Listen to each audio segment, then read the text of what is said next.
Minggu. Silakan duduk Bapak Ibu, saudara-saudara yang diberkati Tuhan. Salam. Lebih keras lagi. Salam.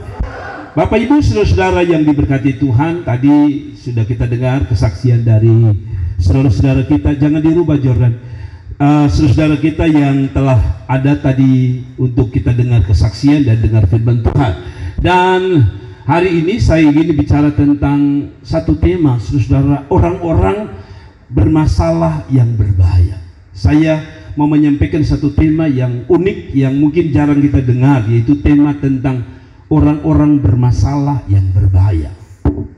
Saudara dengar sini, saudara taruh perhatian di sini, orang-orang yang bermasalah yang berbahaya.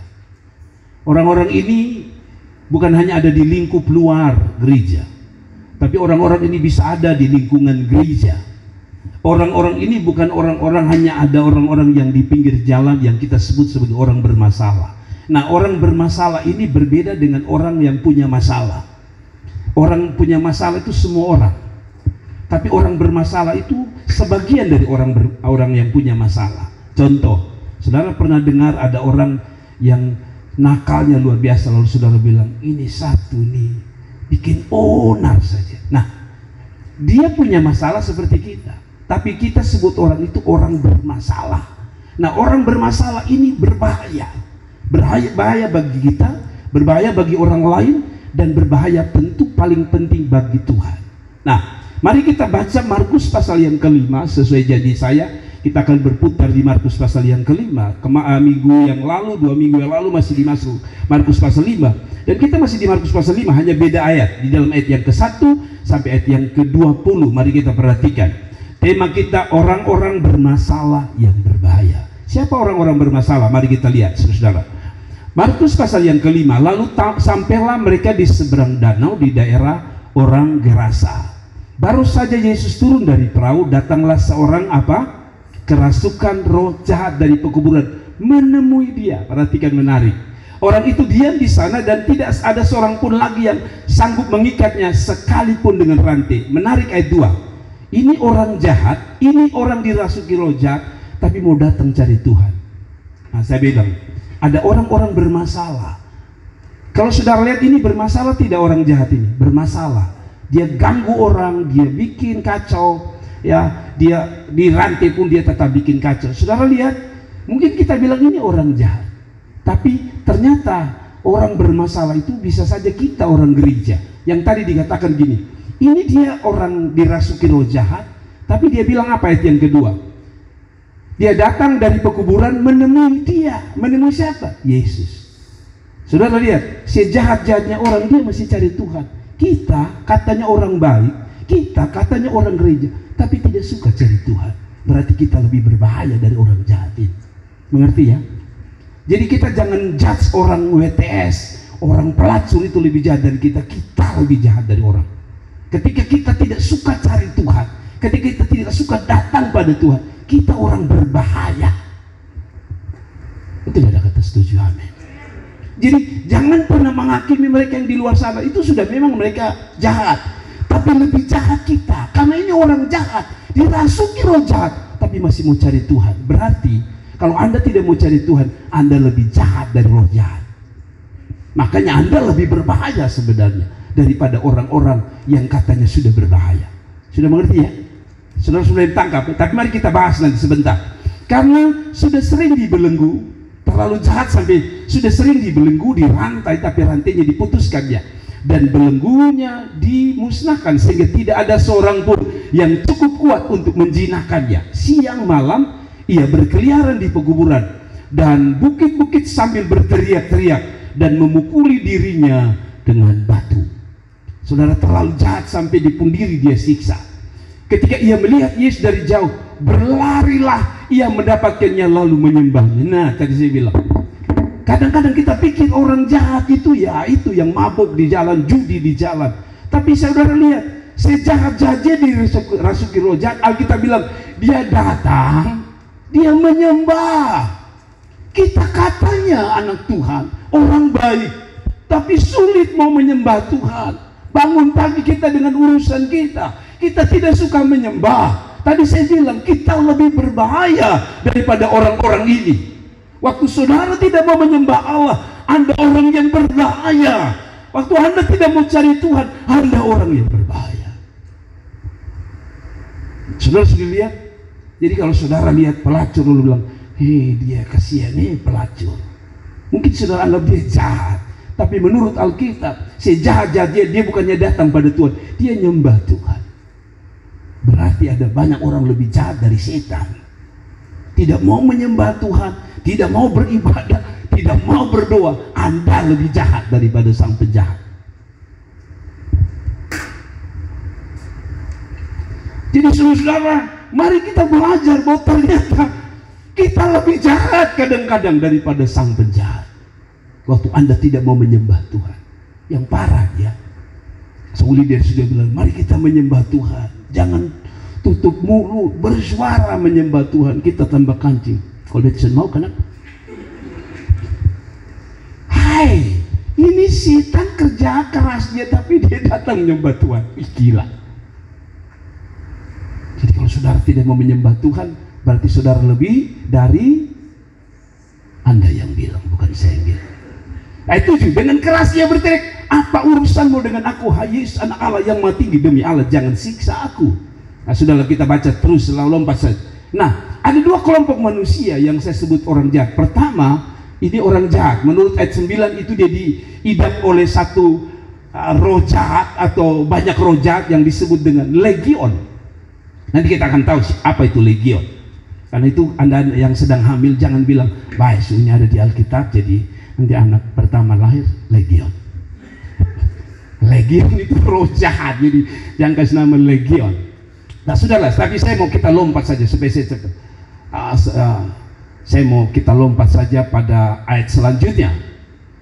Saya mau saudara lihat ini. Ayat 13. Ada satu kelompok manusia. Jadi selain ada orang yang kerasukan roh jahat, ada kelompok yang lain. Ayat 15.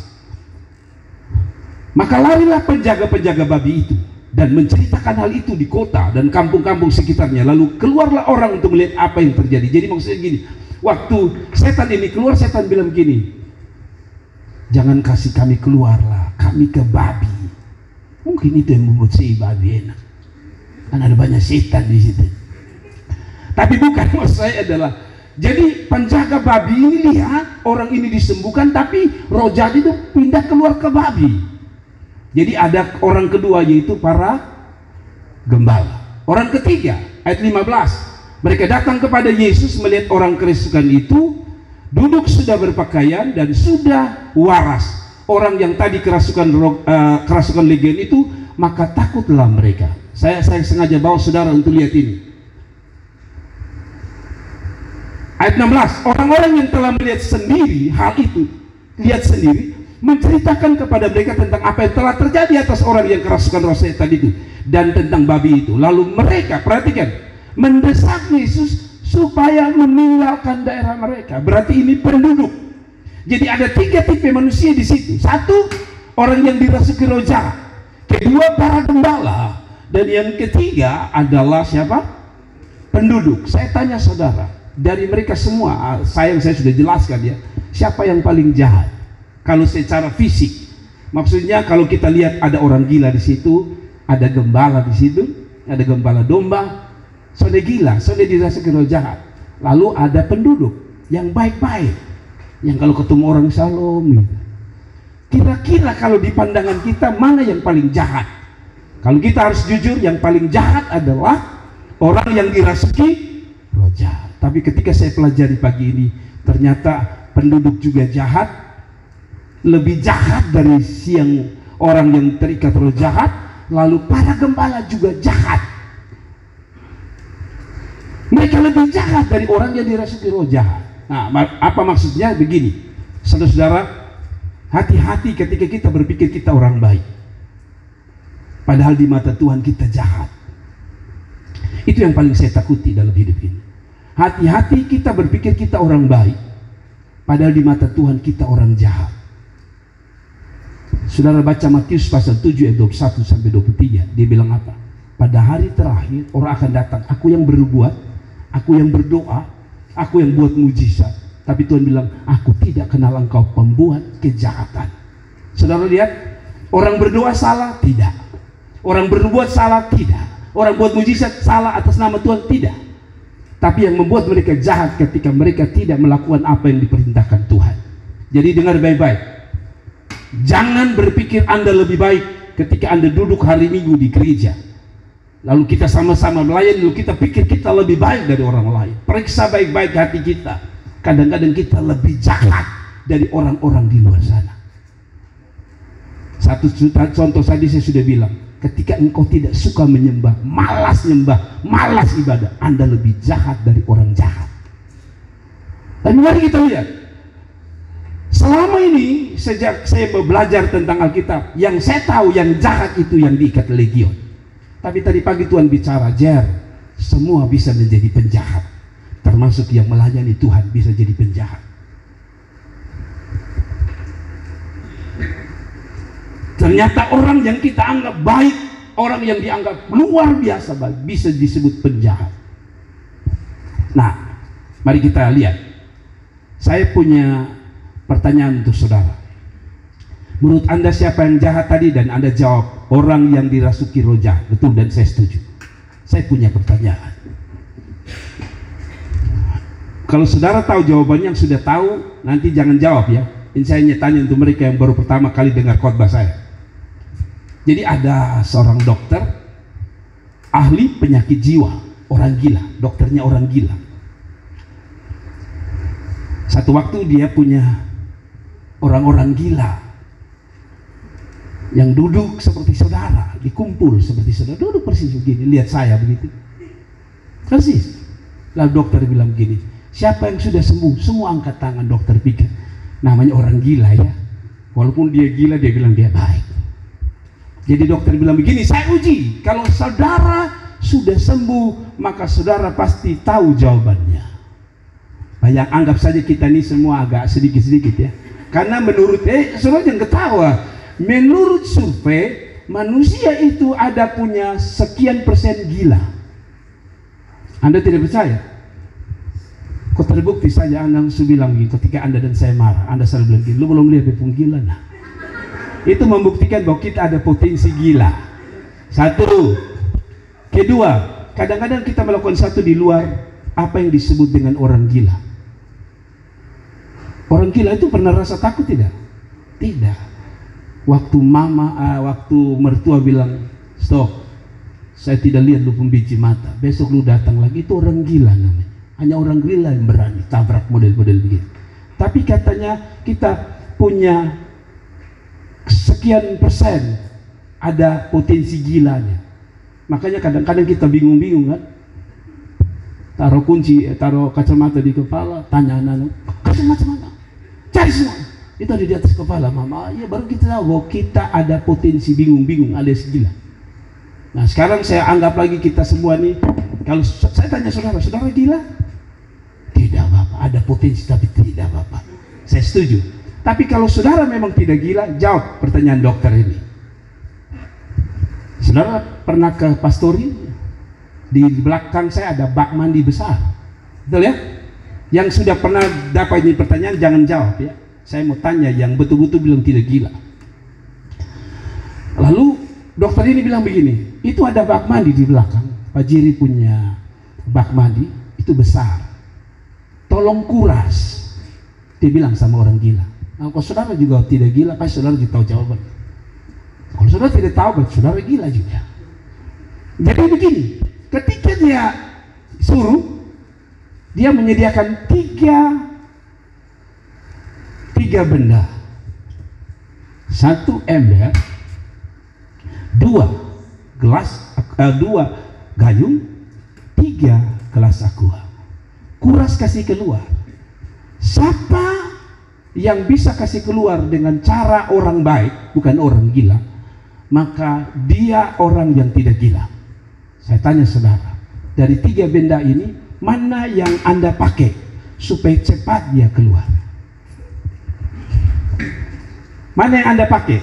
Saya tanya cepat supaya saya khotbah ini bukan ini khotbah, ini tidak khotbah, ini hanya contoh supaya kita tahu bahwa ternyata kita punya stres sama dengan ini. Bahwa kita pikir kita orang baik, di mata Tuhan bisa kita jadi orang jahat. Nah saya tanya, kalau saudara tidak gila, kalau saudara kasih keluar air, pakai yang mana? siapa yang ember? Cepat-cepat angkatan yang pakai ember. Cepat. Bapak betak, bapak bilang begila aja besentak. Ini hanya permainan. Coba saya mau khotbah nih. Siapa yang ember? Angkat tangan. Yang ember kasih keluar pakai air dari bak mandi di belakang supaya cepat habis ember. Angkat tangan, angkat tangan. 1, 2, 3, 4, 2000. Oke, 2000 orang. Nah, saudara yang pakai gayung. Anda bawa Anda agak normal ya. Gayung. Terakhir, gelas aqua. Coba ada yang angkat tangan. Yang ini yang tidak angkat tangan ini memang takut, ikut-ikutan atau bingung. Soalnya tahu Bapak, pokoknya Bapak pun zaman itu suka tahu. Nah, dengar baik-baik. Kenapa Anda pilih ember? Karena katanya kalau orang tidak gila ya pakai ember lah. Kapan lu gelas aqua? Itu abak begitu kapan? 3-4 hari, 40 hari belum habis. Ya kan? Logika saudara. Ternyata kesimpulan saya sama seperti dokter yang tadi. Anda gila semua. Loh kok begitu Pak Pendeta? Iya. Ember juga bikin capek. Itu kan ada di pemutaran itu yang buka bak itu. Pokoknya aku duduk tengah-tengah dia keluar. Kenapa pakai ember? Ternyata orang gila. Jadi dokter cek berarti memang orang gila juga masih ada. Maaf ya, yang pakai ember tadi. Sebab kalau orang normal bikin apa? Capek. Itu namanya kerja gila. Biasa kita bilang kerja gila. Buka itu tutupan bak saja kok dia keluar. Tidak perlu pakai apa-apa. Anda tidak perlu keluar tenaga, air habis. Mengerti? Saya sengaja bawa ilustrasi ini. Oh, kadang-kadang kita pikir kita orang baik. Ternyata waktu saya pelajari, kita bisa. Saya termasuk di dalam bisa menjadi orang yang jahat, berbahaya di mata Tuhan. Apa maksudnya? Dari ilustrasi itu saudara-saudara, yang pertama cirinya gini. Orang-orang yang dilogolongkan sebagai orang jahat, orang tidak benar, orang bermasalah, orang yang dianggap tidak pantas. Coba, ada orang terkenal di sini pelacur. Kalau dia masuk duduk di situ, kira-kira saudara bilang apa? Ini yang ditanyong ya. Kita pasti menghindar dia. Karena kita anggap dia paling jahat. Betul ya? Dan betul, ini golongan orang pertama yang berbahaya. Orang jahat, orang yang perilakunya menyeleweng, orang yang perilakunya tidak benar, adalah orang yang disebut sebagai orang bermasalah yang bermasalah, atau orang masalah yang bermasalah. Coba kita baca ayat 1 sampai ayat 6. Saudara lihat ini. Nanti saya jelaskan tipe orang ini. Lalu sampailah mereka di seberang danau di daerah orang apa? Gerasa. Baru saja turun dari perahu, baru turun. Bayangkan, baru turun. Datanglah seorang kerasukan roh jahat dan pekuburan menemui dia. Orang itu diam di sana dan tidak ada seorang pun lagi yang sanggup mengikatnya sekalipun dengan rantai. Siapa orang ini? Coba kita lihat ini. Sudah ikat dengan apa? Rantai putus tidak? Karena sudah sering ia dibelenggu dan dirantai, tapi rantainya diputuskannya dan belenggunya apa? Dimasnahkannya, sehingga tak ada seorang pun yang cukup kuat. Tidak ada seorang pun. Rantai kasih putus. Tidak seorang pun bisa kasih jinak. Manusia tidak bisa kasih jinak dia. Siang malam ia berkeliaran di mana? Pekuburan dan bukit-bukit sambil berteriak-teriak dan memukuli dirinya dengan batu. Ketika ia melihat Yesus dari jauh, berlarilah ia mendapatkannya lalu menyembahnya. Saudara, siapa orang ini? Orang-orang yang kita sebut sebagai penjahat, pemabuk, penjudi. Ini kan orang-orang yang diikat oleh roh jahat, pezina dan sebagainya, tukang selingkuh dan sebagainya. Kita sebut sebagai golongan pertama ini. Betul, mereka penjahat, mereka berbahaya. Siapa yang bilang tidak berbahaya? Orang-orang model yang jahat, model yang saya sebutkan tadi. Siapa yang bilang tidak berbahaya? Berbahaya. Tapi yang luar biasa, saya kasih ingat saudara, ternyata Tuhan itu baik. Dia jahat, tapi Tuhan tidak benci dia. Itu dia. Yang penting orang ini pada akhirnya kita tahu dia pulih. Saya mau bilang sama saudara, Anda menjadi berbahaya ketika Anda jadi orang jahat tapi tidak mau dipulihkan Tuhan. Anda itu jahat. Jadi setiap kita ini kan penjahat. Anda mau jujur tidak, kita semua ini penjahat, mantan penjahat. Tapi makin jahat ketika Anda sudah tahu Anda jahat tapi tidak mau dipulihkan. Lihat ini orang dirasuki roh jahat, tapi apakah dia tetap tinggal jadi roh jahat? Tidak. Alkitab bilang dia datang pada Tuhan dan dia dipulihkan. Orang yang berbahaya bukan orang jahat, tapi orang jahat yang tidak pernah buka hati untuk Tuhan. Itu yang berbahaya. Jadi saudara dengar baik-baik, kalau saudara pelacur, saya setuju saudara datang harus cari Tuhan. Ada ibu-ibu yang cukup bergumul dan kasih tahu saya, Bapak, saya tuh anak tambah kacau, tambah jahat. Anda harus bergumul karena mereka membutuhkan Tuhan. Tadi dikatakan sudah rantai. Saya bisa paham. Ada orang sudah dikasih masuk penjara, diinjak, dipukul, besok buat jahat lagi. Kenapa begitu? Karena Alkitab yang bilang cara-cara manusia tidak bisa mengubah manusia kecuali Tuhan Allah. Jadi kadang-kadang kita orang Kupang ini sadis ya, termasuk saya harus bertobat. Ketika lihat anak-anak yang tidak bisa berubah, kecenderungan kita siksa, pukul, marah, hukum mereka. Tapi Alkitab bilang apa? Yang dihukum dengan cara apa? Tadi dirantai, diikat. Itu bicara hukuman-hukuman. Orang berpikir dengan beri hukuman, orang kapok. Tidak. Kalau dia tidak datang pada Tuhan, dia hanya kapok, tapi dia tidak bisa berubah. Karena itu mari kita berdoa untuk anak-anak kita, untuk diri kita yang kita anggap sebagai penjahat ini, harus bawa kepada Tuhan supaya Tuhan bisa ubah mereka. Jadi sudah bilang, Bapak kita hukum dia, kasih dia macam-macam tindakan sampai berubah. Alkitab bilang satu kata kuncinya, orang jahat itu harus dibawa pada Tuhan. Kalau dia belum bisa bawa dirinya, Anda harus bawa doa Anda pada Tuhan. Saya juga bergumul dengan anak-anak saya, dengan kelakuan mereka tentunya.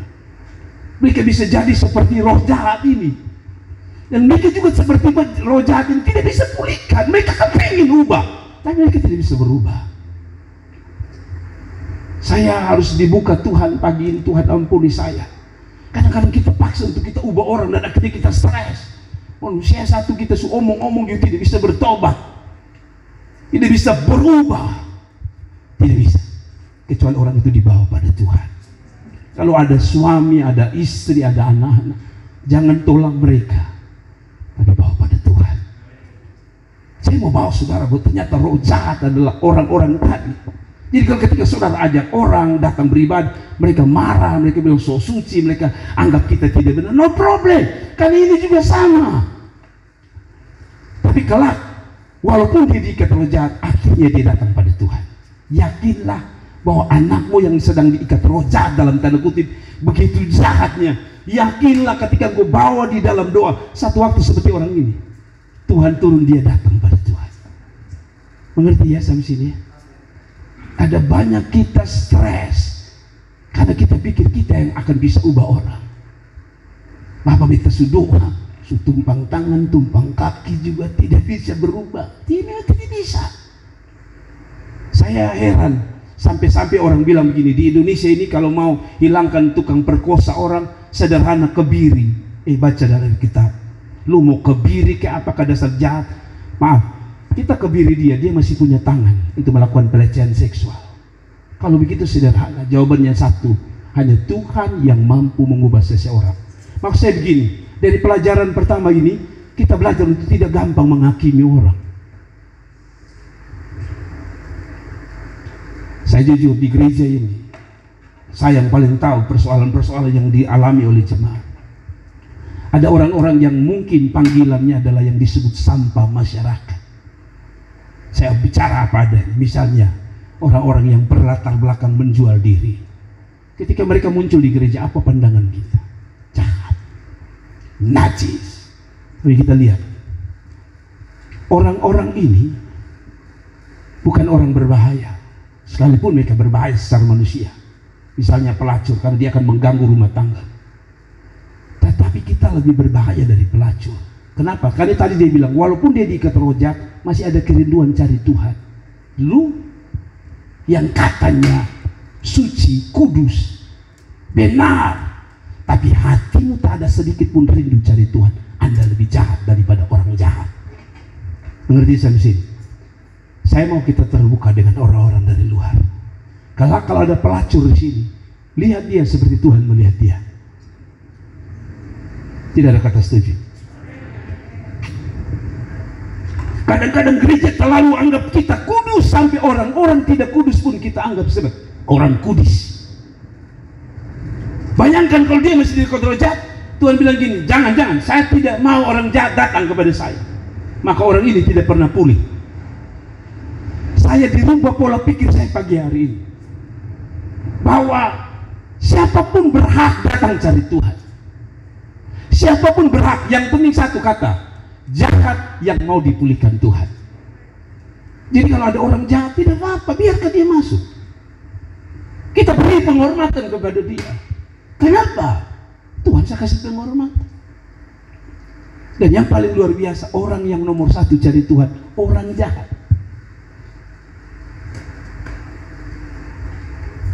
Mengerti sampai sini ya? Saya mau kita buka bahwa Anda ternyata tidak bedanya dengan seorang pelacur. Pada waktu Anda tidak suka menyembah Tuhan, tidak suka beribadah, Anda lebih dari pelacur. Kenapa? Karena ini roh jahat. Cari Tuhan. Lalu Anda bilang, saya tidak pernah melacur, saya tidak pernah jual diri, saya tidak pernah bikin masalah di orang Pulaki misalnya, atau saya tidak pernah bikin kacau sampai polisi tangkap. Mungkin benar, tapi lihat perbedaan antara dia dengan Anda, yang Anda bilang Anda orang baik. Ternyata Anda tidak mau menyembah Tuhan, Anda sama jahat, Anda sedang diikat roh jahat. Yang kelihatan dia bikin roh, pakai roh baik, yaitu sopan santun. Tapi ketika Anda tidak mau cari Tuhan, Anda diikat roh jahat. Karena roh jahat cari Tuhan. Pagi ini saudara mengerti maksud saya? Jadi jangan pernah menghakimi dia yang mencuri. Jelas dia berdosa, dia jahat, dia membunuh. Tapi lebih jahat Anda yang tahu kebenaran menyembah Tuhan, yang tahu kebenaran untuk cari dia, tapi Anda tidak cari. Anda penjahat. Tidak ada kata setuju. Kita penjahat kelas kakap. Itu maksud saya. Jadi poin pertama ini sebenarnya pelajarannya sederhana. Satu, jangan pernah lihat orang jahat dari kacamatamu, tapi lihat dari kacamata Tuhan. Mereka butuh kasih Tuhan dan pemulihan dari Tuhan. Saya punya doa, Anda percaya tidak? Saya berdoa, Tuhan kirimkan orang yang bermasalah di gereja ini. Tapi orang bermasalah yang mau dipulihkan Tuhan. Bukan orang bermasalah yang terus buat masalah. Bukan. Gereja tidak yang kudus. Kita butuh orang bermasalah. Tapi tadi bermasalah yang mau dipulihkan Tuhan. Betul lah? Kita kan kadang-kadang tidak toh. Orang masalah itu sekali dia buat masalah, kita jauhi dia. Dan kiranya Tuhan tolong kita bahwa kita bisa jadi penjahat pada saat kita tidak mencari Tuhan. Tapi bagi dia yang sedang dirasuki roh jahat, jangan pernah minder. Anda hanya butuh satu kata, Anda butuh Tuhan. Anda harus cari Tuhan. Setiap kita kan bergumul, jangan sok suci lah. Kita semua bergumul dengan dosa-dosa kita masing-masing. Kita sebenarnya juga seperti orang ini, masih dirasuki dan diikat roh jahat. Ada orang yang dirasuki roh jahat di dalam tindakan dia. Ada orang yang dirasuki roh jahat di pikirannya. Makanya tidak heran ada orang bilang, "Shalom, apa kabar? Baik."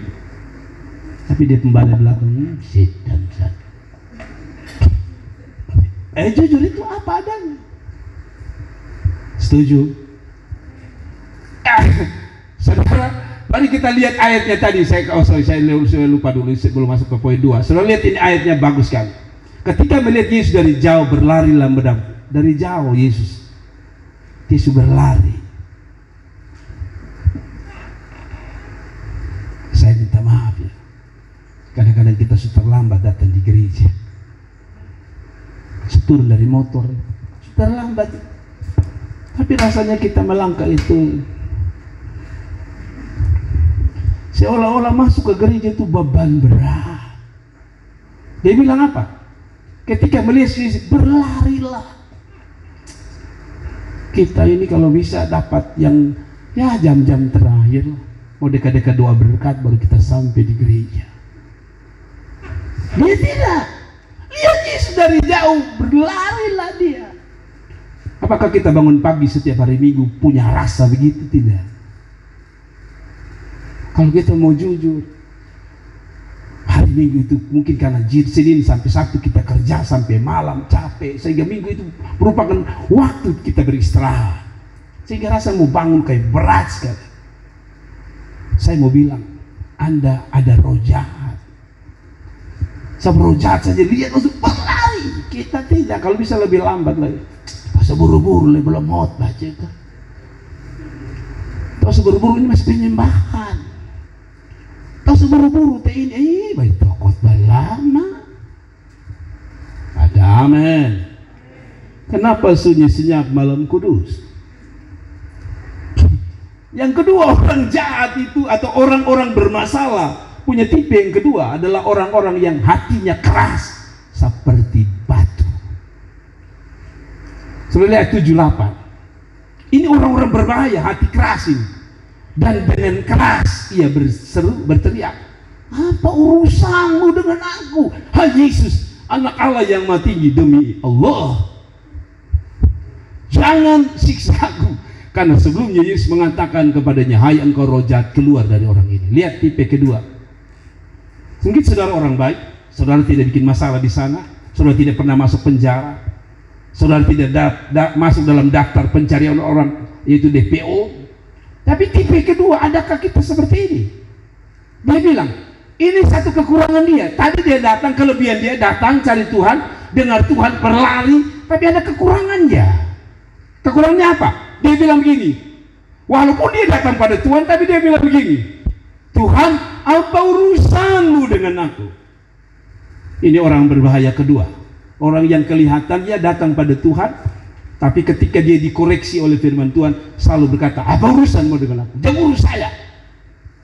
Contoh ya, saya pernah dengar waktu saya melayani di Alor, ada satu gereja yang saya dengar pendetanya bilang sama saya, Bapak saya ini khotbah tentang kupon putih. Ada orang itu tidak tahu matematika, maka kalau dia cakar kupon putih itu luar biasa. Satu buku itu penuh. Dia cakar supaya dia dapat sesuatu. Yang lebih parah, orang kupon putih itu selalu lihat mobil saja, itu jadi inspirasi. Bapak-bapak pun dia berapa?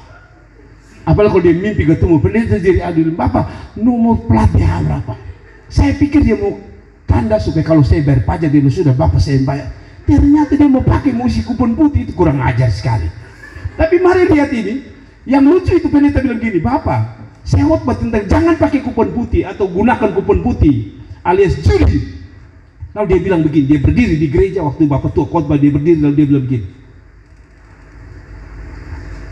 oh beta mau beli kupon putih, lu urusan apa? Bepudoi. Bayangkan di gereja dia berdiri. Ini saya tidak tambah-tambah, ini persis datang ke gereja, tapi ketika Tuhan berurusan dengan hidup kita, kita suka berontak, kita penjahat. Tidak ada kata amin. Waktu kebenaran disampaikan, dosa kita diganggu. Kadang-kadang kita bilang, kok beta bikin, lu mau bikin apa? Bepungha, Anda penjahat. Waktu dosamu disentuh, waktu dosamu diganggu, Anda tidak mau berurusan dengan Tuhan, Anda penjahat. Mengerti saya sih? Yang lebih lucu, itu pencuri, lalu dia bilang jangan mencuri, marah dia. Karena itu jangan mencuri, supaya orang jangan bilang jangan mencuri. Ini jelas roh jahat. Tuhan mau kasih keluar, tapi dia bilang jangan urusan dengan aku. Tapi datang pada Tuhan. Mengerti ya? Orang yang jahat itu bukan orang, tadi saya bilang bukan orang yang jahat, tapi orang jahat yang tidak mau dipulihkan Tuhan. Itu yang jahat. Orang jahat itu biasa, karena manusia itu jahat pada dasarnya. Tapi lebih jahat ketika engkau tidak mau diubah. Istri seomong kepala batu, suami seomong kepala batu, orang tua seomong kepala batu. Itu sama Anda dengan orang ini. Roh jahat sedang ikat saudara. Istri su bilang berhenti su bapak mabok, nanti tua sengsara. Tapi kita bilang lu urusan apa dengan saya? Anda penjahat. Tidak ada kata amin. Kalau ada pendeta bilang hidupmu tak benar, kembali pada kebenaran. Tapi kita sering bilang kita pun doi kok. Bapak kasih beta makan. Bapak selalu urus beta. Itu beta urusan. Anda persis orang ini. Tidak ada kata amin. Bapak tua ini. Saya suka ya, saya punya anak. Kalau saya khotbah keras, saya salah satu misalnya saya kasih waktu saya bilang begini, hari Minggu itu cari Tuhan dulu baru piknik. Saya marah. Tapi orang yang baik itu selalu berkata begini. Dia ketemu saya lalu dia bilang, Bapak, saya minta maaf Bapak, saya salah. Harusnya saya cari Tuhan baru saya pergi piknik. Saya bilang benar nak. Saya bangga orang begini. Ada banyak orang datang ke gereja tapi tidak mau Tuhan urus sampai intervensi sampai di dalam hatinya. Dia bilang kelebihan dia, rajin ibadah, tapi kekurangan dia tidak mau diubah oleh Tuhan. Nah, ini saudara bahaya. Saudara masuk orang berbahaya. Kelihatan saudara dengan firman Tuhan, katakan amin. Saudara orang paling besar. Amin. Ada amin. Amin. Tapi ketika itu menyentuh hidup saudara, kadang-kadang kita berontak sama Tuhan. Betul tidak? Saya harus jujur kepada saudara bahwa ini jahat dan sangat jahat. Jadi ini tidak boleh ada dalam diri kita. Sekali lagi, semua penjahat. Tapi kalau penjahat tidak mau diubah Tuhan, itu yang penjahat besar. Mengerti ya? Gereja ini tidak akan menerima hanya orang-orang yang dalam tanda kutip suci luar biasa. Kita akan kedatangan mungkin besok Tuhan bawa pelacur terkenal di kota ini atau terkenal di Indonesia. Dan dia bilang, Pak, saya mau bertumbuh di sini. Bagi saya dia luar biasa karena dia pelacur, dia sadar dia salah. Yang lebih jahat adalah kelihatannya orang baik. Tadi toh dia cari Tuhan, tapi hatinya kerasnya minta ampun. Hatinya seperti batu. Ditegur Tuhan sudah tidak dengar, ditegur hamba Tuhan tidak dengar, ditegur orang tua tidak dengar, ditegur orang-orang dewasa tidak dengar. Anda masuk kategori orang jahat yang berbahaya. Ada amin. Termasuk pendeta. Kalau ada pendeta juga yang tidak mau ditegur, bagi saya dia hanya berlebar pendeta. Tapi kalau dia tidak bisa ditegur, dia penjahat bagi saya.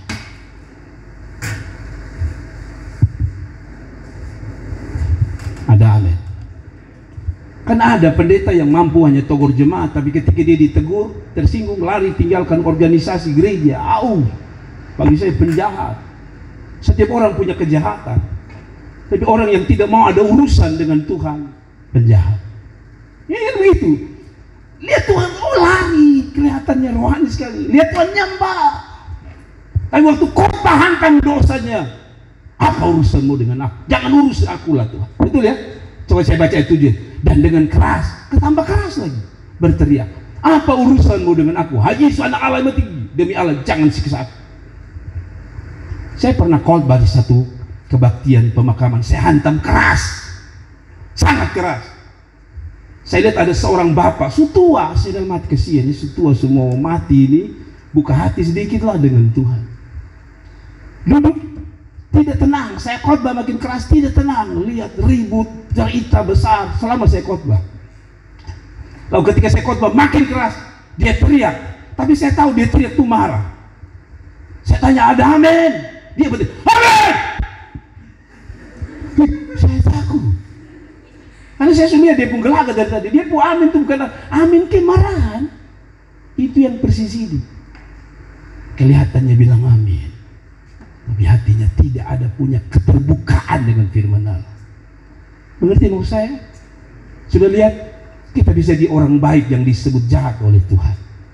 Waktu saudara mengeraskan hati. Kadang-kadang Tuhan pakai bukan hanya orang-orang di atas kita, anak-anak kita. Opa melotot, maksudnya merokok. Apa minum nanti mati kita. Kita anggap itu suara, bagi saya itu suara Tuhan.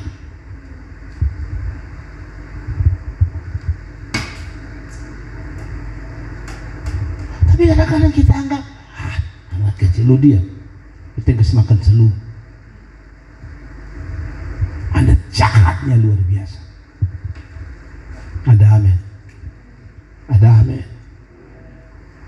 Karena sebelum Yesus mengatakan, hai engkau roh jahat, keluar. Kita ini menyebut diri sebagai orang-orang yang bebas dari roh jahat. Tapi kekerasan hati, Anda sedang diikat roh jahat. Salah satu contoh yang paling jahat adalah siapa? Tapi sudah kita bahas di poin 3. Tapi intinya begini, waktu Tuhan berurusan dengan hatimu, khusus berhubungan dengan dosa, saya tanya saudara, saudara melawan, saudara berontak, saudara menunjukkan muka tidak senang atas kebenaran firman, hati-hati. Saya kesalahan saudara, hati-hati. Kenapa hati-hati? Karena Alkitab yang bilang, hidupnya di antara pekuburan. Halo, dengar baik-baik. Hidupmu dekat dengan kematian. Jangan main-main. Saya kasih ingat saudara, jangan main-main. Dia bilang apa? Dia berputar di mana? Pekuburan. Dosa yang tidak dibereskan, tunggu waktu kawan. Anda sedang berada di tepi kuburan. Dan kalau Anda tidak ambil keputusan cepat, jangan sampai maut yang ambil lebih dahulu sebelum keselamatan datang pada hidupmu. Serius. Tersinggung, tidak apa-apa. Tapi itulah yang akan terjadi. Ada orang-orang yang akan mati sampai hari di mana Tuhan memanggil dia. Ada orang-orang yang akan model seperti itu. Sampai hari mati, mereka tidak pernah buka hati. Saya menginjil seorang wanita yang masih keluarga. Dia ada masalah sedikit dalam rumah tangga, dia datang ke kota ini, saya layani. Dia menikah dengan orang yang tidak seiman, saya layani. Sampai saya dengan istri doakan, lepaskan semua yang dia punya. Dia ternyata bawa macam-macam lah. Saya tidak sebut karena ini berbahaya, bisa menjadi isu yang akan membuat saya juga bisa kena IT. Tapi intinya bahwa saya lihat dalam keadaan kami menyembah Tuhan, dia gemetar. Dan saudara tahu yang menarik adalah dia keluarkan semua dia punya yang dia pegang-pegang, dia yang kasih keluar. Selalu kami bilang lepas ya, kami doakan. Habis itu setelah itu masih di waktu yang sama dia bilang, Bapak saya pun benda itu saya mau kasih Bapak. Saya bilang tadi suka, belum Bapak. Saya bilang saya sudah ambil tadi dari Mama yang kasih. Ini sonde ada. Lalu saya bilang yang ini, dia bilang, kok Bapak ambil dari mana wayang? Setan itu begitu. Ada, tapi kalau bisa jangan dilepaskan.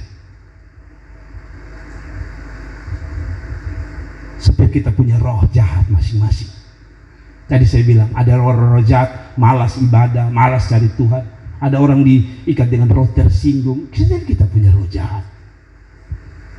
Marah ketika dibina. Saya jujur ya, saya minta maaf. Para orang tua jangan tersinggung. Anak-anak muda saya selagi didik keras sekarang. Tadi kalau saudara lihat mereka nyanyi bagus, mereka 2 hari yang lalu dapat marah luar biasa dari saya. Sampai saya bilang gini, nyanyi jangan kayak orang kampung. Selama ini saya tidak lakukan itu. Tapi karena bertahun-tahun kita nyanyi di atas ini, asal kita nyanyi, pokoknya yang penting bunyi. Saya bilang stop. Jadi kalau saudara anak pulang cerita, jangan tangkap langsung. Anda penjahat. Dengar baik-baik apa penjelasannya. Lalu saya bilang, saya minta maaf ya anak-anak. Saya ingin kalian mempersembahkan yang terbaik untuk Tuhan. Saya tidak senang. Saya bilang, nyanyi kampungan berhenti, pulang. Kalau tersinggung besok jangan datang nyanyi di Singer. Dan saya juga tidak perlu orang-orang model begini di gereja ini. Saya capek urus orang model begitu. Itu model begini. Datang pada Tuhan tapi urus, ditegur tidak mau dengar. Tunduk, belajar tunduk pada otoritas Tuhan. Yang setuju katakan amin. Ya sudahlah, kita akan lanjut terus karena kita masih punya 2 poin lagi. Yang ketiga, orang-orang yang berbahaya adalah orang-orang yang disebut sebagai orang-orang yang bermasalah. Kata bermasalah itu beda dengan orang yang punya masalah. Saya punya masalah, Mayenda punya masalah. Tapi orang bermasalah ini adalah orang yang masalahnya tidak diselesaikan, lalu dia menimbulkan masalah baru. Apa itu contohnya? Kita perlu hati-hati semua kita. Saya kesingat kita, termasuk saya, dan saya harus jujur, saya hampir kecolongan. Dalam perjalanan sebagai hamba Tuhan, saya selalu bilang, saya bukan orang yang terlalu sombong untuk bilang saya paling suci dan benar. Saya selalu bersaksi apa adanya. Dan yang paling tahu, saya punya anak rohani, Pak Elin, polisi tadi yang berdoa. Dia paling suka saya khotbah karena dia bilang, Bapak saya suka Bapak khotbah itu. Bapak selalu omong, Bapak pun keluarga, tidak omong orang. Ya, saya omong. Dalam perjalanan sebagai hamba Tuhan, saya dan istri juga ribut. Dan itu berdampak pada anak-anak. Ya kalau mereka bikin ada aneh-aneh di luar, karena satu waktu mereka ngomong bahwa bagaimana kami mau tenang kalau Bapak dan Mama ribut. Saya juga hamba Tuhan yang manusia biasa, kami juga ribut. Tapi lihat, masalah yang tidak diselesaikan di dalam rumah tangga akan menjadi masalah di luar sana. Bapak-bapak dengar, hati-hati dengan tindakan kita. Ketika kita tidak bisa menjadi jawaban bagi anak-anak, mereka akan cari jawaban di sana. Makanya bikin jadi masalah di luar sana. Katanya orang-orang yang bermasalah di luar itu akibat dari dalam. Mungkin bukan karena mama, karena papanya. Mungkin bukan karena papanya, tapi karena mamanya. Jangan marah kalau anakmu kacau di jalan. Mungkin dia kecewa dengan kita sebagai orang tua. Itu yang saya sebut sebagai orang yang berbahaya, orang-orang bermasalah, yang punya masalah tidak diselesaikan, menghasilkan masalah.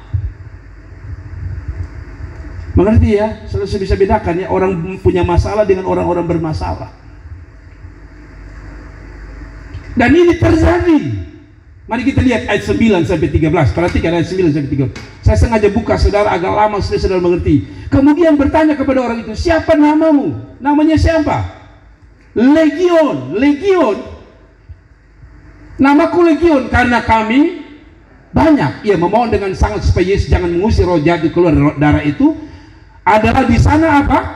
Di lereng bukit sejumlah besar babi sedang mencari makan. Perhatikan apa itu kata Legion. Makna Legion itu apa? Lalu roh itu meminta kepadanya. Kenapa roh? Karena banyak. Kepadanya katanya, suruhlah kami pindah ke dalam babi itu, biarkanlah kami memasukinya. Yesus mengabulkan permintaan mereka, lalu keluarlah apa? Roh jahat itu dan memasuki babi-babi itu. Kawanan babi yang kira-kira berapa? 2000 jumlahnya itu terjun dari tepi jurang ke dalam danau dan mati lemas. Kebetulan hanya ada 2000. Tapi apa itu Legion? Legion itu dari bahasa Yunani. Sebenarnya ini menunjukkan angka pasukan Romawi. Jadi kalau pasukan Romawi itu kalau satu legion, kalau kita apa? Batalion ya. Nah kalau mereka tuh legion, jadi ada sama-sama, ada on-onnya. Asal jangan ada on-onnya. Kalau on boleh. Legion, batalion, nah enak. Kalau on itu salah. Nah saudara lihat, tentara Romawi itu katanya menurut pasukan itu legion itu 4.000 sampai 6.000. Tiap legion terdiri dari 10 kohort atau kelompok. Pada waktu Yesus bertanya kepada orang kerasukan. Jadi legion itu artinya apa? Jadi kalau kita bilang banyak, ternyata legion itu 6.000. Saya tidak tahu waktu roh jahat bilang, kan legion itu artinya 6.000 tuh. Jadi karena mereka ada 2.000, sebab ketong tiga orang, mungkin roh jahat bilang begitu. Waktu Yesus bilang keluar, ketong 2 yang babi itu, ketong 3 di situ. Karena ada 6.000, berarti kalau ada 2.000 babi, berarti satu tempat, satu babi, 3 target di situ. Maksudnya begini, kata banyak yang saya mau terjemahkan. Orang-orang yang masalah terlalu banyak, itu bisa menjadi orang-orang bermasalah kalau tidak diselesaikan Tuhan. Contoh paling gampang, saya kasih ingat anak-anak muda. Misalnya khusus yang perempuan, Anda tidak tahu nih, ini orang yang saudara pacar ini bermasalah atau tidak. Misalnya dia kekurangan kasih sayang.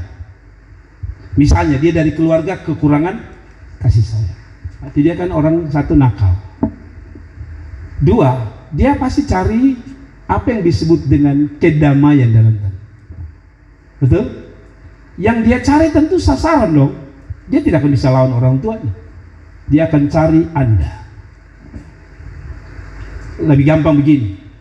Misalnya Ada orang-orang yang selalu memukuli istrinya. Misalnya, selalu memukuli istrinya. Selalu. Bukan kadang-kadang, selalu memukuli istrinya. Apa yang dilihat anaknya? Sudah masalah bagi anaknya. Lu pukul bet mama. Mungkin waktu dia kecil dia takut. Tapi besar dia bilang, beta akan bunuh beta pun bapak. Sehingga setiap laki-laki ketemu di jalan, walaupun itu bukan mamanya, bisa saja waktu dia pukul dia bisa bunuh orang itu. Kenapa? Karena dia terluka. Ini yang saya sebut orang masalah yang tidak diselesaikan akan menjadi bermasalah. Orang-orang yang misalnya gini, dia kecewa dengan bapaknya karena bapaknya menghancurkan mamanya dan rumah tangganya. Dia akan bilang, setiap perempuan dia kasih hancur, gara-gara itu perempuan dia keluarga hancur. Misalnya begitu. Itu yang saya bilang. Ini orang-orang berbahaya. Orang-orang punya masalah yang tidak diselesaikan akan menjadi masalah. Mengerti ya sampai sini ya? Mengerti ya? Mengerti ya? Kenapa ada orang bilang beta tidak kawin lagi? Padahal yang bikin sakit hati dia satu. Tapi sejak itu dia lihat laki-laki sama. Betul? Perempuan yang dilukai misalnya, dia akan bilang laki-laki sama. Bisa saja pendeta dia bilang sama-sama. Lihat itu. Dia pemasalah bikin semua bermasalah. Yang namanya laki-laki dia tidak suka lihat. Lihat, orang yang tidak diselesaikan akan menimbulkan masalah. Jadi jangan pernah main-main dengan orang-orang yang disebut orang-orang bermasalah. Mereka tidak akan pernah bisa diubah kecuali mereka datang pada Tuhan. Jangan sampai, maksud saya begini, jangan sampai Anda jadi korban dari orang-orang bermasalah tadi. Saya selalu bilang, anak-anak yang kuliah, hati-hati. Jangan lu sembarang bergaul. Karena ada orang-orang yang hancur sekolahnya, dia juga pikir gini, beta susah hancur. Beta akan goda teman-teman, kalau bisa jangan kuliah juga supaya hancur seperti beta. Itu yang saya sebut sebagai orang yang ada masalah, tapi bikin jadi bermasalah. Jadi pilih teman tuh hati-hati. Kan dia gagal, dia akan ajak saudara gagal. Dan Anda tidak boleh ikut begitu. Yang lihat, ikut kawan enak dong bapak sudah disuruh sekolah, ketong ini sudah sekolah habok ketong, karena dia gagal, makanya dia mau kau gagal. Ada aneh. Kasih tinggal dia mau tidak sekolah, saya harus sekolah. Anak muda dengar, tidak ada kata amin, tidak ada muda. Kalau tidak kita jadi orang bermasalah. Lihat orang-orang yang tidak sedengar-dengar itu saya sebut sebagai orang punya masalah. Misalnya, saudara masalah dengan saya bisa, ya. Itu masih disebut orang punya masalah. Tapi ketika saudara ajak orang lain untuk membenci saya, itu orang bermasalah. Mengerti ya? Misalnya saya tegur saudara tersinggung. Saudara ajak kalian, tahu saya pergi di gereja. Pendeta apa kau omong kutong keras? Itu Anda orang bermasalah. Anda punya masalah dengan saya, Anda selesaikan dengan saya misalnya. Tapi ketika Anda bawa orang lain juga membenci orang yang sama, Anda bermasalah. Dan orang bermasalah itu biasanya bikin kacau di mana-mana. Mengerti ya? Saudara lihat sini. Saudara mengerti sampai titik ini? Orang punya masalah itu biasa. Tapi bikin bermasalah itu yang sangat tidak biasa.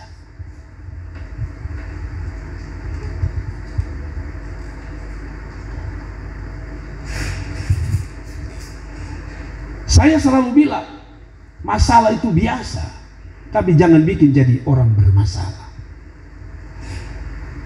Contoh, ada orang-orang yang cegat orang di jalan, pukul orang di jalan, lalu tanya, kenapa lu bikin itu?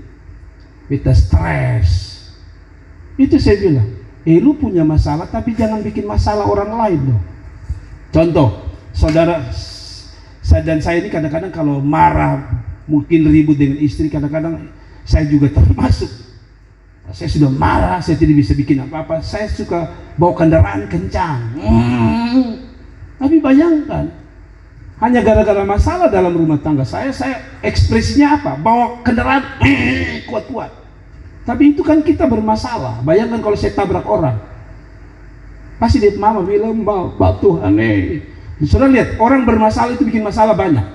Pertama, itu orang akan kecewa dengan Tuhan. Tuhan, aku ini anak mau pikir gereja nih Tuhan, dia mati orang tabrak. Tuhan tidak adil. Sudah lihat, saya sudah bikin masalah dengan dia pun orang tua susah, dia pun orang tua masalah dengan Tuhan. Mengerti ya? Orang yang bikin masalah kalau tidak diselesaikan selalu menimbulkan masalah. Saudara masih ingat Yunus ya? Yunus itu dia yang bikin masalah, betul ya? Betul tidak? Yaitu dia lari dari panggilan Tuhan. Tapi yang dapat dampak siapa? Semua. Orang pembarang dong bilang gini, lempar semua barang kasih turun dari kapal, betul ya? Lempar barang. Habis itu lagi mereka tanya, siapa nih sebenarnya? Itu orang pembarang. Lalu apa kita bilang? Gelombang hantam mereka. Sebenarnya tidak ada gelombang. Karena Yunus ini gelombang ada. Saya selalu kasih ingat kita, kalau kita punya masalah jangan bawa bikin jadi masalah di luar. Itu urusanmu, bukan urusan orang lain. Nah, kadang-kadang jujur ya, kalau kita kesal dengan orang kan akhirnya setiap orang kita ketemu di jalan jujur kita pengen marah kepada mereka. Lalu mereka tuh tahu apa? Dan bodohnya kita orang tua, maaf, saya termasuk, saya harus akui. Kita ribut dengan anak yang jadi korban. Anak bertanya, mama, dia pusing ini, dia. Anak juga bingung. Padahal anak bilang, mama beta ada masa kuasa kasih mama. Tapi kalau kita suruh ribut, salam bab, salam apa? Lo tahu mama ada kabar kayak gitu. Orang bermasalah selalu menimbulkan masalah. Amin. Ada amin. Ada amin. Yang kuat. Aduh. Saya sudah bilang, saya khotbah saya tidak mau khotbah orang lain. Saya begitu. Kadang-kadang kalau saya marah, istri tidak bisa marah. Apalagi istri sudah biar 1000 bahasa. Stres saya. Makanya anak-anak tegur pun saya marah anak-anak.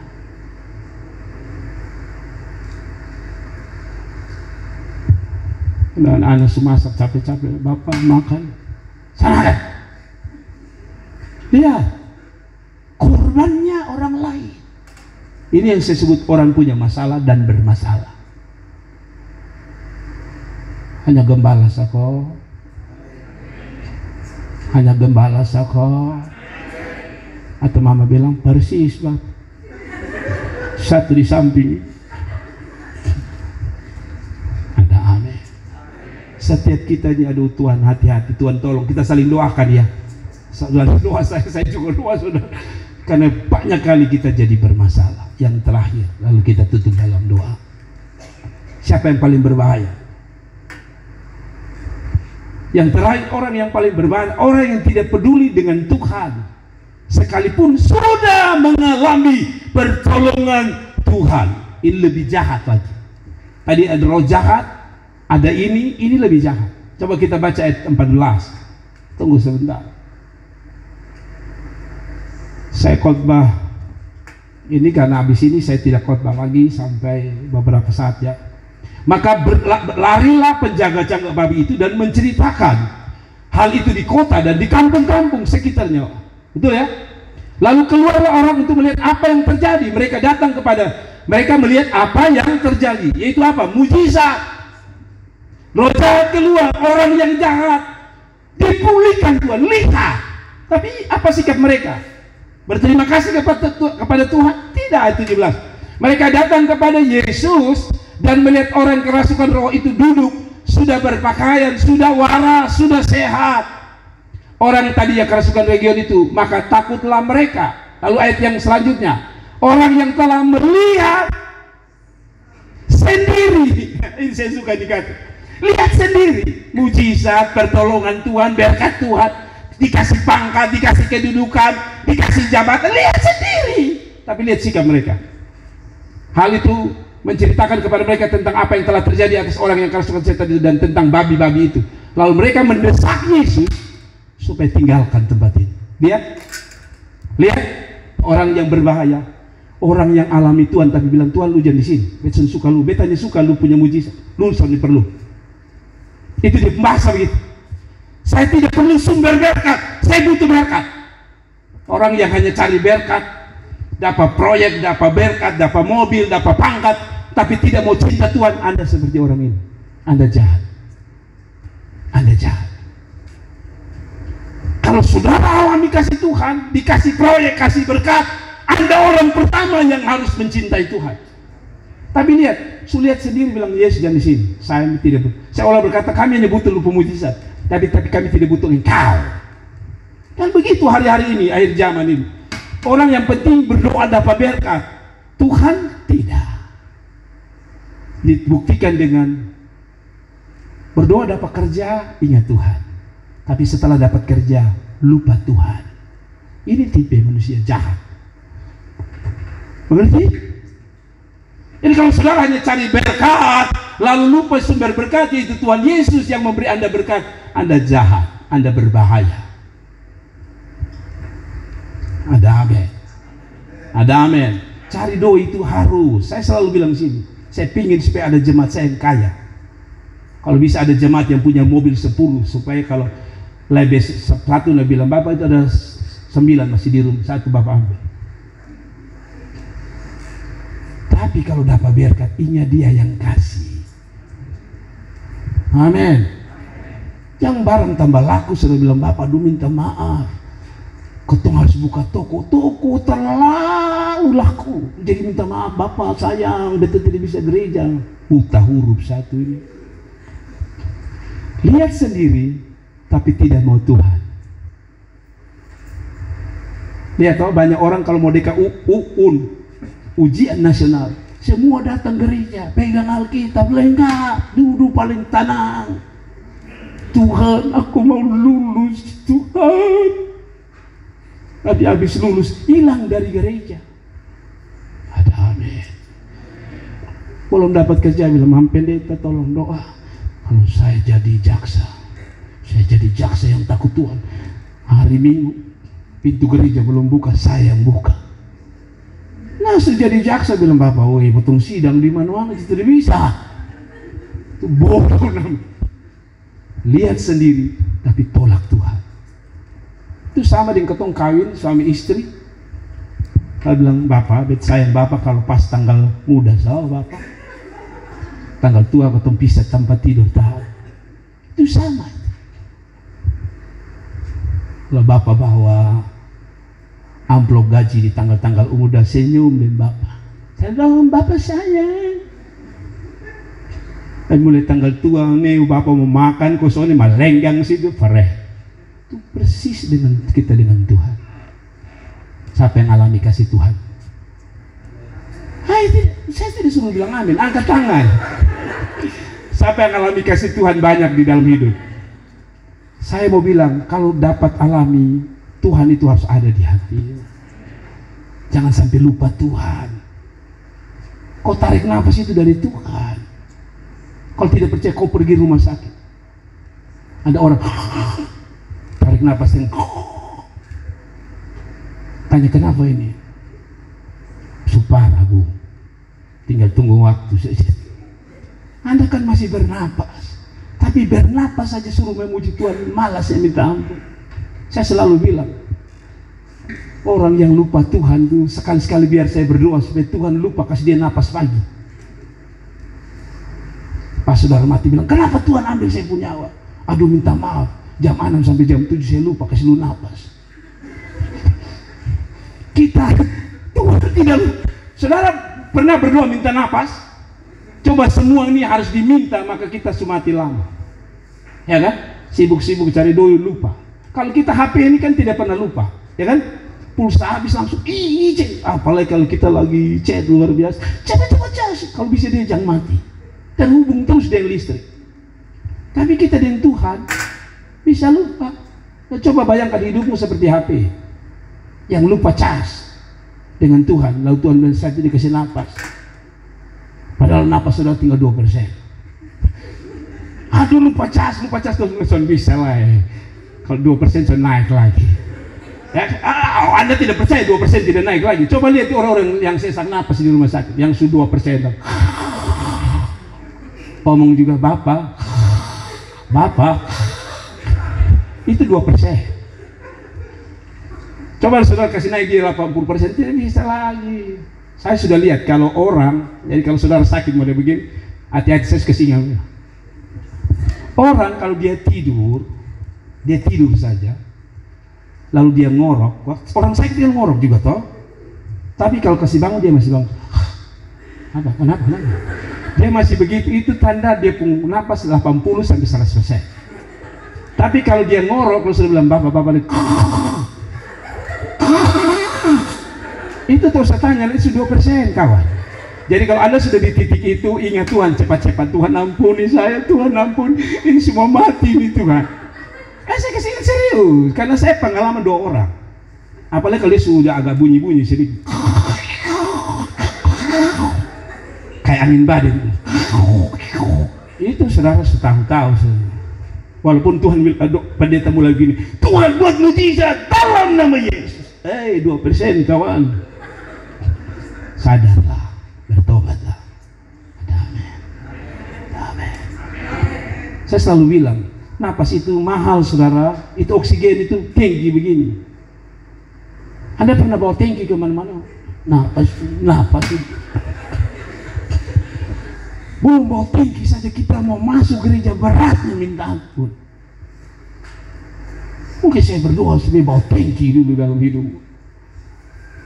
Saudara bisa bayangkan, kalau kita ini harus, oke lah Tuhan yang kasih napas. Tadi Tuhan bilang, saya kasih napas tidak langsung di lubuk tubuh, di tangki.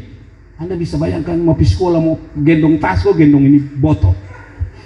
Sabar, ambil tas, saya di botol mana terus ini. Pas duduk kerja dia sebunyi.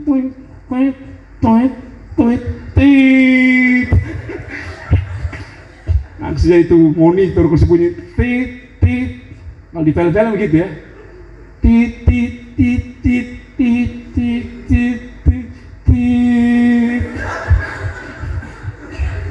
Hati-hati, hidup kita tuh begitu. Ya kalau Tuhan kasih biar jangan lupa Tuhan. Toko tambah besar, ingat Tuhan. Pangkat tambah besar, ingat Tuhan. Anak tambah banyak, ingat Tuhan. Ini anak tambah banyak, bilang Bapak, woi betul mau urus mana teman, itu terlambat gereja ini gara-gara kerutuk semua. Hei, tambah banyak, tambah ingat Tuhan. Ada amin. Ini tambah anak banyak, tambah parah, ini susah. Bapak dulu masih ada Oto 1 masih enak, ketemu urus gampang. Oto 8 nih, bayangkan. Beta anak 12. Tapi Oto 8, kapan 2 anak bagi 2, 11 saja belum cukup waktu. Ingat Tuhan. Ada amin.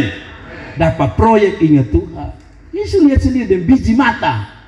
Kalau kita orang Kubang ini bilang gitu kan, beta tidak dia pembiji mata, beta tidak percaya. Hai Tuhan kasih kau biji mata itu langsung itu, berkat, istri baik, anak baik, pangkat baik, itu biji mata. Tapi sudah biji mata saja belum lihat juga ini yang buta huruf betul-betul. Amin. Orang lain ada berdoa, Tuhan kirim jodoh, lu sudah dapat di biji mata itu.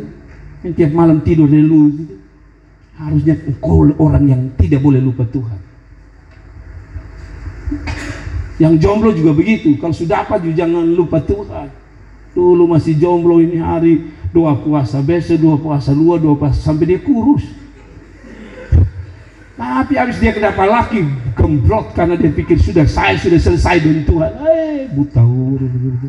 Tapi sudahlah, nanti saudara marah dengan saya. Kita tutup ya, karena sudah 2 jam setengah. Yang terakhir, ampuni dosa saya. Orang yang jahat itu adalah orang yang tidak mau melayani Tuhan. Orang yang tidak mau bersaksi, orang yang tidak mau memberitakan tentang Tuhan. Lihat ini ayat yang ke-18, 20, perhatikan. Orang jahat bukan yang pelacur saja. Anda yang tidak mau melayani Tuhan, memberi diri melayani Tuhan, dengar, Anda penjahat besar. Anda berbahaya bagi kerajaan surga. Anda tidak percaya, saya tutup sudah ini. Pada waktu Yesus naik lagi ke dalam perahu, orang yang tadinya kerasukan setan itu meminta supaya ia diperkenankan menyertai. Ikut Tuhan. Susah sembuh, ikut Tuhan. Ya kan? Kita kan sudah tadi saya bilang, susah sembuh mau ikut Tuhan, susahnya minta ampun. Susah sembuh nih, belum mau ikut Tuhan nih. Lalu dia bilang apa? 19. Iya, Yesus tidak memperkenankan. Ini bukan berarti Tuhan tidak mau dia melayani. Mau, tapi lihat ini.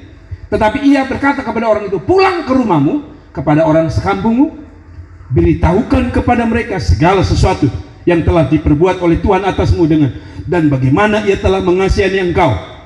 Orang itu pergilah dan mulai memberitakan daerah Dekapolis segala apa yang telah diperbuat Yesus atas dirinya, dan mereka semua menjadi heran. Begini, ini kan orang dulu jahat, tidak mau memberitakan Injil. Bagaimana dia mau beritakan Injil? Dia diikat roh jahat. Artinya pada dasarnya orang ini dulu tidak suka cerita tentang Tuhan, yang dia cerita roh jahat. Ya, makanya saya paling jengkel kalau orang lebih banyak cerita roh jahat. Bapak beli hantu, Bapak beli suwangi, Bapak beta lihat itu apa lagi, jin-jin, Bapak beta lihat itu apa lagi, kurcaci. Anak Tuhan lebih lihat kurcaci, lihat Tuhan lebih banyak. Bapak tadi malam beta mimpi ketemu Tuhan. Tapi kita ini kan lebih ketemu banyau, setan, buntiana, semua kita ketemu. Tapi Tuhan kita tidak cerita. Tapi sudahlah, mau saya begini, orang ini adalah orang pertama yang tadi tidak mau cerita tentang Tuhan. Yang kedua, itu pengawal tadi, gembala tadi yang harusnya berikan cerita. Wih, saya ini lihat yang dijimat, Yesus kasih sembuh dia. Aduh, dia hebat. Tapi apa yang terjadi?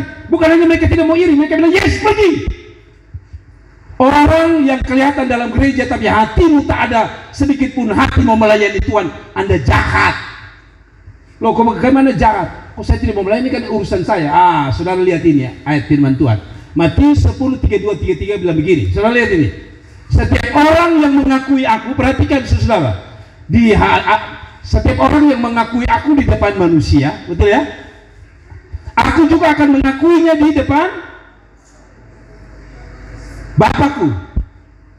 Ayat 33. Tapi orang barang siapa menyangkal aku di hadapan manusia, aku juga akan menyangkalnya di hadapan Bapakku di surga. Lihat, orang yang tidak mau bersaksi tentang nama Tuhan kepada orang lain, kan kadang-kadang begitu, kan kadang-kadang kita gengsi. Dia mau ngomong mana nanti son enak. Ini kan orang-orang politik dong, kata omong tentang firman nanti dong bilang so suci. Hati-hati. Dia bilang orang yang malu bicara tentang Tuhan, kepada mereka Anda berbahaya. Dia bilang saya juga tidak akan mengakui engkau. Kita ini kalau cerita orang purnama itu tidak jaga perasaan, tapi mau cerita tentang Tuhan kita pun perasaan lebih tinggi.